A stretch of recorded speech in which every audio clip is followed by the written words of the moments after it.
मान्यवर मुख्यमंत्री श्रीयुक्त नवीन पट्टनायक आह्वान क्रमे धर्मशाला मान्यवर विधायक श्रीयुक्त प्रणव बलवंत नायक निर्देश में मधुपुरगढ़ पंचायतर समाजसेवी तथा बीजेडी सभापति जगदीश जेनामणी नेतृत्व में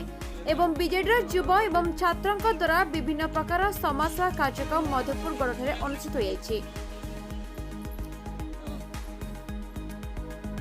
तेबे यह सेप्टेम्बर 2 तारिख आरंभ हो नवेम्बर 2 तारिख पर्यंत चलियो बोली मधुपुरगढ़ युवा सभापति देवरंजन दास मतव्यक्त करते।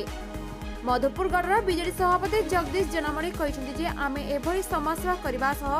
गरीब एवं निष्पेषित लोक पाखरे आगत दिन मानक पहुंची सेमानकर असुविधा बुझा सह समाधान करेंगे।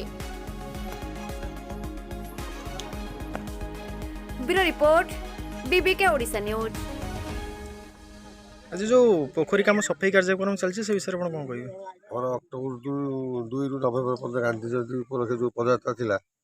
पदयात्रा उपलक्षे आम तो सफाई कार्यक्रम कर विभिन्न कार्यक्रम विभिन्न जगह सफाई कार्यक्रम कर आज प्रथम असुस्थ सहित पिला युव छात्रा इच्छा क्रमे बाबती पोखरी दल सफा कार्यक्रम आगू ये कार्यक्रम चलो आपर कौन रखी समाज सेवा कार्यक्रम समस्या आगे कहले कौन कहले हेनी आम कार्य चलो चलला लोक जानिए। धन्यवाद। दास युवा सभापति मधुपुरगढ़ ग्राम पंचायत। आज जो पोखरी सफाई कार्यक्रम चली से विषय कौन कह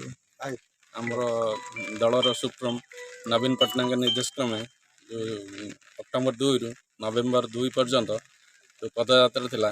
जहाँ बर्तमान आमर समाज सेवा कार्यक्रम चालू रही आमर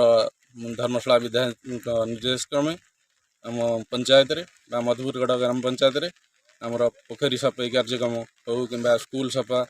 कि मेडिकल सफाई कार्यक्रम बर्तमान चालू रही आगू भी चालू रहा बर्तमान नवेम्बर 2 तारिख पर्यंत चालू रहा।